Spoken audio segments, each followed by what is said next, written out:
بسم اللہ الرحمن الرحیم۔ میں سلطان احمد اس طرح بت بنا کھڑا تھا جیسے مجھے کسی نے پتھر کا بنا دیا ہو۔ یہ انکشاف میرے لیے انتہائی سنسنی خیز تھا کہ پرویز مستانہ یعنی میرا ہم شکل، جو اس وقت میری جگہ پر لاہور میں میری حویلی پر ہے، اپنے والدین کا اصلی بیٹا نہیں ہے اور یہ لوگ اسے کہیں سے لائے ہیں۔ بھکاری نے کہا، چلا جا ادھر سے، ان لوگوں کی خدمت کر کر کے اپنا وقت کیوں برباد کرتا ہے؟ میں ٹھیک کہتا ہوں، یہ لوگ تجھے برباد کر دیں گے، سو ادھر سے جا اور اپنے ماں باپ کو تلاش کر۔ میں وہاں سے آگے بڑھ گیا، لیکن میرے دماغ میں ہلچل سی مچ گئی۔ میرے قدم زمین پر صحیح نہیں پڑ رہے تھے اور میں لڑکھڑا رہا تھا۔ تھوڑی دیر بعد میں نے اپنے آپ پر قابو پا لیا اور قدم جما کر چلتا ہوا ورکشاپ میں پہنچ گیا۔ وہاں استاد برکت کام میں مصروف تھا۔ جتنی تیزی سے اس کے ہاتھ چل رہے تھے، اتنی ہی تیزی سے اس کی زبان بھی۔ ایک روز پہلے کسی نے ہونڈا 50 موٹر سائیکل لا کر وہاں کھڑی کی تھی، جس کے ٹائر اور ٹیوب تبدیل کرنے تھے۔ برکت کے ساتھ ایک لڑکا اور تھا جس کا نام فیکا تھا، اور یہ وہی لڑکا تھا جو ایک روز پہلے ٹھیلے پر آیا تھا اور اسے دیکھ کر میں ٹھیلے کے نیچے چھپ گیا تھا۔ مستانے، بڑی دیر لگا دی تو نے، فیکا بولا۔ ابا کی ٹانگوں میں درد تھا، ٹھیلا میں نے ہی تیار کر کے دیا ہے، میں نے بات بنائی۔ ہاں، یہ بیماریاں بڑی مصیبت ہوتی ہیں میرے بھائی، میرے ابا بھی بیمار ہیں، ہم دونوں بھائیوں پر ساری ذمہ داری ہے، اور تیری تو 7 بہنیں ہیں، تیرا کنبہ تو بہت بڑا ہے۔ اس نے افسوس سے کہا، کنبہ بڑا ہے لیکن مجھے کسی بات کی فکر نہیں ہے۔ میں نے ہاتھ ہلا کر پرویز مستانہ کے انداز میں کہا، تیری اسی عادت کی وجہ سے تو لوگ تجھے مستانہ کہتے ہیں، تو ہر وقت مست رہتا ہے اپنی کھال میں۔ خوش، فیکا نے کہا۔ میں سر ہلا کر چلا گیا۔ اچانک سڑک کی طرف سے آواز آئی، او مستانے، کیا آج کام نہیں کرے گا؟ 4 نمبر کا پانا لے کر آ جا اور یہ نٹ تو ڈھیلے کر دے۔ یہ استاد رحمت کی آواز تھی اور مجھے اس کی مدد کرنی تھی، مگر میں 4 نمبر کا پانا کہاں سے تلاش کرتا؟ میں سوالیہ نظروں سے فیکا کی طرف دیکھنے لگا تو اس نے حیرت سے کہا، تجھے کیا ہو گیا ہے مستانے؟ پانا ٹول باکس میں ہوگا، میری صورت کیا تاک رہا ہے؟ ایک روز کی چھٹی میں سب کچھ بھول گیا؟ پرسوں تو نے جہاں رکھا تھا وہیں ہوگا۔ ٹول باکس کے بارے میں سن کر میری جان میں جان آئی۔ میں دیکھ چکا تھا کہ عموماً چھوٹے موٹے ورکشاپوں میں اور اوزار کے لکڑی کے باکس میں بند کر کے رکھ دیے جاتے ہیں۔ میں نے ادھر ادھر نظر دوڑائی تو دکان کے ایک کونے میں ایک کالا سا صندوق رکھا دکھائی دیا۔ میں نے جا کر اسے کھولا تو اندر بہت سے اوزار نظر آئے، مختلف سائز کے، پانا، اسکریو ڈرائیور، ہتھوڑیاں اور پلاس وغیرہ رکھے تھے۔ صرف پانا اٹھانا ہوتا تو میں فوراً اٹھا کر لے آتا، لیکن 4 نمبر کا پانا کیسا ہوتا ہے یہ میرے فرشتوں کو بھی معلوم نہیں تھا۔ میں ایک لمحے کے لیے سوچ میں پڑ گیا اور میرا دل اندر ہی اندر کانپنے لگا کہ کہیں یہ راز کھل نہ جائے کہ میں نے مستانے کی جگہ لے رکھی ہے۔ فیکا لوہے کی ایک سولاخ کو ہتھوڑی مار مار کر سیدھا کرنے میں مصروف تھا۔ میں نے اس کی طرف پلٹ کر دیکھا اور کہا، 4 نمبر کا پانا تو یہاں ہے ہی نہیں، کمال ہے، یہاں سے کس نے نکالا؟ اس نے حیرت سے کہا، پھر اپنی جگہ سے اٹھ کر صندوق کے قریب آیا اور اس نے ہاتھ ڈال کر سب اوزار الٹ پلٹ کیے، پھر میری طرف ایک بڑا سا پانا بڑھاتا ہوا بولا، یہ کیا ہے؟ کیا تیری آنکھوں میں فطور آ گیا ہے؟ معلوم نہیں کیا بات ہے، مجھے کیوں نہیں مل رہا تھا؟ میں نے سر جھٹک کر کہا، مجھے تو آج کچھ بجھا بجھا سا اور بیمار سا لگ رہا ہے۔ رات زیادہ تو نہیں کھا لیا تم نے؟ اس نے طنزیہ کہا، بہت کھا لیا، ہماری قسمت میں تو کم بھی نہیں ہے، میں نے کہا نا، اور پانا لے کر استاد کو دے دیا۔ اس نے نٹ ڈھیلے کر کے نکالنے کا حکم دیا تو مجھے پسینہ آ گیا، کیونکہ میں نے زندگی میں اس سے پہلے یہ کام کبھی نہیں کیا تھا۔ دوسروں کی طرح 2 ہاتھ، پیر اور آنکھیں تو اللہ نے دے رکھی تھی، سمجھ بوجھ بھی عطا کی تھی، لیکن اس کے باوجود ایک دن میں موٹر سائیکل مکینک نہیں بن سکتا تھا۔ مستانہ نے بھی یہ ہنر برسوں میں سیکھا ہوگا۔ ایک چیز ہوتی ہے کامن سینس، یعنی جو چیز سامنے ہے اسے کیوں اور کیسے کے اصولوں پر حل کیا جائے۔ میں نے اس اصول کو سامنے رکھ کر نٹ کھولنے شروع کیے۔ مجھے اعتراف ہے کہ شروع میں بہت پریشانی اٹھانی پڑی، ہاتھ پیر گریس اور موبلائل میں گندے ہوئے جا رہے تھے، اس سے الجھن ہو رہی تھی مجھے۔ پھر نٹ بورڈ ڈھیلے کرنے اور کسنے میں طاقت لگتی ہے، جبکہ میں نے محنت اور مشقت کے کام اب تک نہیں کیے تھے۔ یہ بات نہیں کہ میں اس سے جی چراتا تھا، بلکہ میرا اس سے واسطہ ہی نہیں پڑا تھا۔ میں کار ڈرائیونگ سے لے کر موٹر سائیکل ڈرائیونگ تک سب کچھ جانتا تھا، مگر اس کے کل پرزوں سے نمٹنا میرے بس کی بات نہیں تھی۔ اس کے علاوہ حویلی میں مجھے کوئی ڈرائیونگ کرنے بھی نہیں دیتا تھا۔ ماموں جان اور چچا جان کا سختی سے حکم تھا کہ میں جہاں بھی جاؤں ڈرائیور کو ساتھ رکھوں۔ موٹر سائیکل چلانے کا شوق مجھے اسکول میں پیدا ہوا تو میں نے ایک دوست سے موٹر سائیکل چلانا سیکھ لیا۔ جب موٹر سائیکل میں نے چلانا سیکھ لیا تو آج اتفاق سے یہ کام آ رہا ہے، اس لیے کہ استاد نے موٹر سائیکل کے ٹائر اور ٹیوب تبدیل کرنے کے بعد مجھے حکم دیا کہ میں اس پر ایک راؤنڈ لگا کر آؤں۔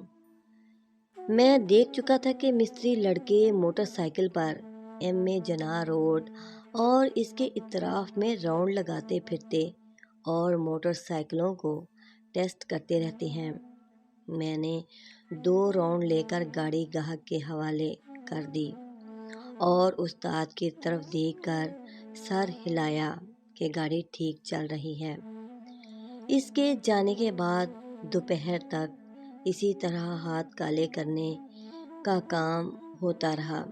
اس دوران مجھ سے بہت سی غلطیاں ہوئیں، مگر میں ہوشیاری سے انہیں چھپاتا رہا۔ میں نے یہ ظاہر نہیں ہونے دیا کہ میں اناڑی ہوں۔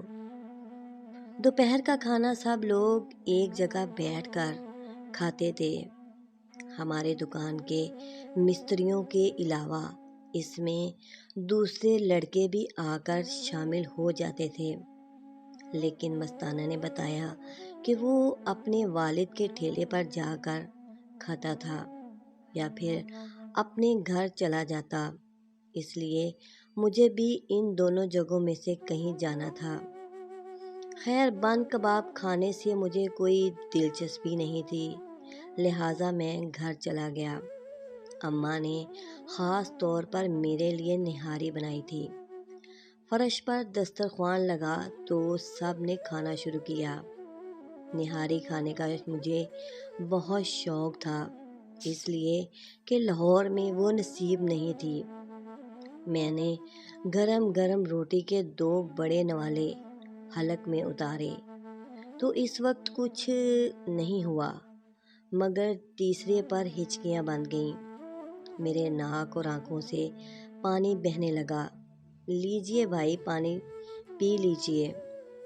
درخشاں نے مجھے ٹھنڈے پانی کا نفیس گلاس پیش کیا۔ میں نے گھٹا گھٹ کر کے گلاس خالی کر دیا۔ چند لمحوں بعد کچھ سکون ہوا تو میں نے ہاتھ ڈال کر تولیے سے ناک پونچھی۔ اماں، آج نہاری میں چینی ڈالنا بھول گئی ہیں، درخشاں نے شوخی سے کہا۔ ارے بکواس بند کر بھینس کی خالہ، میرے لیے کوئی چیز اور لے کر آ، میں نے ناک سکیڑ کر زور سے کہا۔ دوسرے کمرے سے اماں کی آواز آئی، کیوں، کیا نہاری نہیں کھائے گا؟ تجھے تو بہت شوق ہے ایسی چیزوں کا، باہر سے تو نہاری، حلیم اور پائے ٹھونس کر آتا ہے، اب یہاں کیا ہوا؟ میری سٹی گم ہو گئی اور کوئی بہانہ نہیں سوجا۔ مجبوراً میں نے اسی نہاری کو روٹی سے لگا کر کھایا۔ ارے شہزادے، آج تو بہت تکلف سے کھا رہا ہے، اسے اپنا گھر سمجھ کر کھا، ذکیہ آپا نے طنزیہ لہجے میں کہا۔ ابھی اس لیے کم کھا رہے ہیں کہ شام کو ہماری دعوت کریں گے بھائی جان۔ نگہت آرا نے شوشہ چھوڑا۔ میں نے منہ بنا کر کہا، چپ رہ سوکھی لڑکی، تیری زبان بہت چلتی ہے، نگہت آرا کے بجائے تیرا نام نگہت آرا ہونا چاہیے تھا۔ بھائی دعوت کس چیز کی ہے؟ شائستہ بانو نے اچھل کر پوچھا۔ بروٹ کھاتے ہیں، بروٹ، آج بھائی جان بروٹ کھلائیں گے، نگہت نے کہا۔ ابے بروٹ نہیں، بروسٹ کہتے ہیں، احمق فرزانہ نے اسے چپت رسید کی۔ ہاں بروسٹ ٹھیک رہے گا، میں انارکلی سے لے کر آؤں گا، میں نے بے دہانی میں کہا۔ آپا ذکیہ چونک گئی۔ انارکلی بروسٹ لینے؟ تم لاہور جاؤ گے؟ میں نے سنا ہے کہ انارکلی لاہور میں ہے۔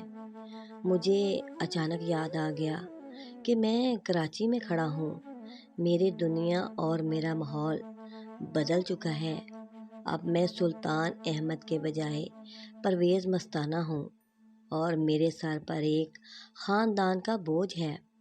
نہیں، اتنی دور کیسے جاؤں گا؟ میں نے کہا۔ میری آواز بھر آئی، اس لیے کہ مجھے اماں یاد آنے لگی تھی۔ ان سے جدا ہوئے مجھے کافی دن ہو گئے تھے، میں اتنی دور نہیں جا سکتا، وہاں تک کا تو میرے پاس کرایہ بھی نہیں ہے۔ اس سے پہلے کہ حویلی کی یادیں اور اماں کی خوشبو مجھے پریشان کرتی اور میری آنکھیں بھیگ جاتی، میں وہاں سے نکل آیا۔ دکان پر پہنچا تو میں نے لڑکوں کو خوش گپیاں کرتے دیکھا۔ کھانا کھانے کا وقفہ ابھی ختم نہیں ہوا تھا۔ مجھے وہ بات مسلسل پریشان کر رہی تھی جو صبح بھکاری بابا نے کی تھی۔ میں نے فقہ کو ایک سائڈ لے جا کر کہا، بھائی رفیق، ایک بات بتانا، تم مجھے اس دکان پر کب سے دیکھ رہے ہو؟ اس نے حیرت سے کہا، 5 سال سے۔ کیوں، کیا تیری یادداشت میں کوئی گڑبڑ ہو گئی ہے؟ میں نے کہا، ایسی بات نہیں، میں یہ معلوم کرنا چاہتا ہوں کہ اس سے پہلے میں کہاں تھا؟ اس نے سوچ کر کہا، اپنے گھر میں ہوگا، اور کہاں ہو سکتا ہے، ہم سب اپنے گھروں سے ہی تو آتے ہیں۔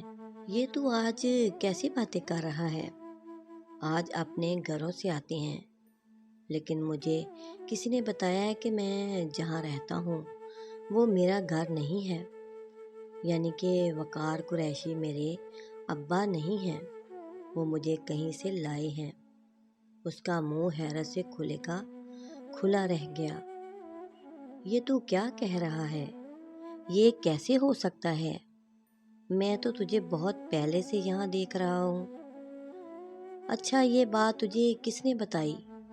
میں نے سر ہلا کر کہا، کسی نے بھی بتائی ہو، مگر میں یہ معلوم کرنا چاہتا ہوں کہ حقیقت کیا ہے۔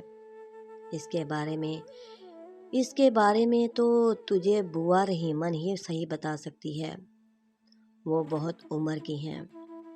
اور اس علاقے کی پوری معلومات رکھتی ہیں۔ تمام گھروں کا چٹا کٹا انہی کو معلوم ہوتا ہے۔ میں نے بے ساختہ پوچھا، وہ کہاں رہتی ہیں؟ میں ان سے ملنا چاہتا ہوں۔ کل نہیں، پرسوں میں تجھے ان کے ہاں لے چلوں گا، فیکا نے وعدہ کیا۔ میں نے گہرا سانس لیا اور اپنے کام میں مصروف ہو گیا۔ شام کو کام ختم کر کے میں نالے کی طرف واپس آ رہا تھا کہ مجھے اچانک 4-5 لڑکوں نے گھیر لیا۔ ان سب کے ہاتھوں میں چھوٹے بڑے ڈنڈے تھے اور ان کے تیور خطرناک نظر آتے تھے۔ سب کے آگے قاسم دادا تھا۔ اس نے کہا، یہ بات ثابت ہو چکی ہے کہ تو نے 3 روز پہلے موٹر غائب کی تھی۔ اب سیدھی طرح سے میرا کمیشن نکال دے ورنہ۔ اس نے دھمکی آمیز انداز میں اپنا جملہ ادھورا چھوڑ دیا۔ میں خود کو اتنے لڑکوں میں گرے دیکھ کر میرے تو اوسان خطا ہو گئے۔ میں نے تو آج تک چڑی کا بچہ تک نہیں مارا تھا، میں ان مستنڈوں کا کیسے مقابلہ کرتا؟ میرے ہاتھ پیر ٹھنڈے ہونے لگے۔ ابھی جاری ہے۔ اسی طرح کی اور اچھی اور سسپینس سے بھرپور ویڈیو دیکھنے کے لیے پلیز میرے چینل کو لائک، سبسکرائب اور ویڈیو کو شیئر کریں۔